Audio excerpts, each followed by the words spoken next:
সিলেট জেলা স্টেডিয়ামে নতুন করে স্পোর্টসের উদ্বোধনী অনুষ্ঠানে যোগ দিয়েছেন প্রধানমন্ত্রী তারেক রহমান এবং এই অনুষ্ঠানে আমাদের সহকর্মী মেহেদী নাইমও আছেন, অপেক্ষা করছেন আমাদের জন্য। আমাদেরকে একটু সার্বিক পরিস্থিতি সম্পর্কে জানাবেন নাইম, বিশেষ করে যেহেতু প্রধানমন্ত্রীও যোগ দিয়েছেন, সকল প্রস্তুতি তো নিশ্চয়ই ইতিমধ্যে সম্পন্ন হয়েছে। আপনি নিশ্চয়ই মনে আছে 80-র দশকে নতুন করে বাংলাদেশের সংস্কৃতিকে প্রবেশ করেছিল, তারপর কিন্তু আমরা অনেক প্রতিভা পেয়েছিলাম। ঠিক একইভাবে 2026 সালে আমরা দেখতে পেলাম ক্রীড়াঙ্গনেও কিন্তু এই নতুন কুড়ির প্রবেশ ঘটলো আজ সিলেট এই জেলা স্টেডিয়ামে মধ্য দিয়ে। আপনারা দেখতে পাচ্ছেন এই মুহূর্তে আসলে মঞ্চে প্রধানমন্ত্রী তারেক রহমান, ক্রীড়া প্রতিমন্ত্রী আমিনুল হক এবং ক্রীড়া সচিব মাহবুবুল আলম তারা কিন্তু বসে আছেন এবং নতুন কুড়ির উদ্বোধন আর কিছুক্ষণের মধ্যে কিন্তু উনি ঘোষণা করবেন। আপনারা দেখতে পাচ্ছেন দর্শকরা কিন্তু বসে আছেন পুরো গ্যালারি জুড়ে।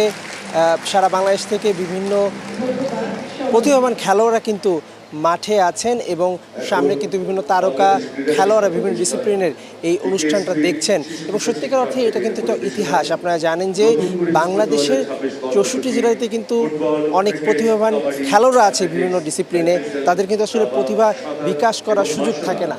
সেই জায়গা থেকে বাংলাদেশ আজ এই ইভেন্টের মাধ্যমে কিন্তু সেই আক্ষেপটা কিছুটা হলেও খুঁজবে এবং যার ফল আমরা হয়তো 10 বছর কিংবা 12 বছর পর দেখতে পারবো যে প্রতিভাবান যারা খেলোয়াড়রা আছেন তারা কিন্তু আস্তে আস্তে তাদের প্রতিভা বিকাশ করার সুযোগ পাবে এবং ট্রেনিং, ভালো ফ্যাসিলিটিস, ভালো কোচেস সব কিছু কিন্তু পাবে।